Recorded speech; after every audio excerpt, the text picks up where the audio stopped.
देख रहे देश दोपहर और मैं हूं आपके साथ प्रीति से।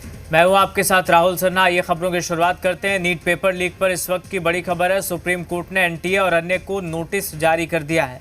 कोर्ट को एनटीए को हलफनामा दाखिल करने का निर्देश, कोर्ट के निर्देश के बाद पेपर लीक अफसोस की बात, ये सुप्रीम कोर्ट ने कहा है। तो बड़ी खबर, बड़ी जानकारी आप तक पहुंचा रहे हैं।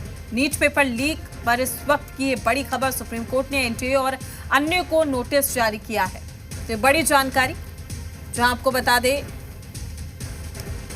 कि नोटिस जारी हुआ है। सुप्रीम कोर्ट ने एनटीए और अन्य को ये नोटिस जारी किया है और कोर्ट को एनटीए को हलफनामा दाखिल करने का निर्देश।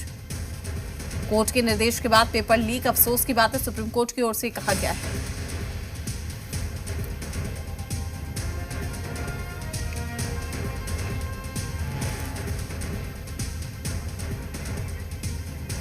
तमाम जानकारी के साथ हमारे संवाददाता अरविंद सिंह हमारे साथ जुड़ चुके हैं। अरविंद, क्या कुछ जानकारी है इस पूरे मामले पर?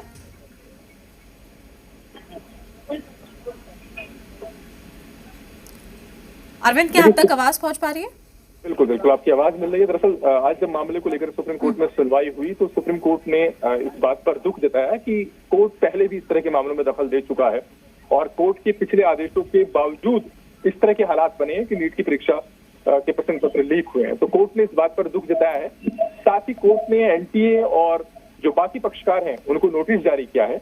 याचिकाओं में ये मांग की गई है कि नई जो परीक्षा हो वो सुप्रीम कोर्ट के रिटायर्ड जज की अध्यक्षता में एक हाई पावर कमेटी बननी चाहिए, उसकी निगरानी में होनी चाहिए ताकि फिर से ऐसे हालात न बने। साथ ही इस याचिकाओं में जो नेशनल टेस्टिंग एजेंसी है उस पर सवाल खड़ा किया गया है और कहा गया है कि एनटीए अपनी जिम्मेदारी को पूरा करने में विफल रहा है। तो ऐसे में जरूरत इस बात की है कि इसके बजाय एक दूसरा मजबूत सिस्टम विकसित किया जाना चाहिए जो कि इस तरह की परीक्षाओं को आयोजित कराए।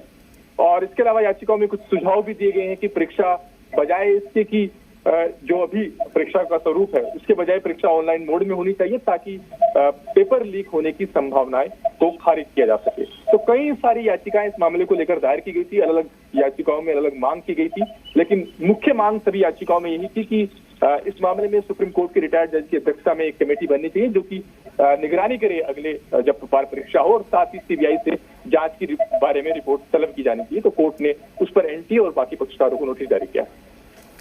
ठीक है, शुक्रिया अरविंद फिलहाल आपका तमाम जानकारी के लिए।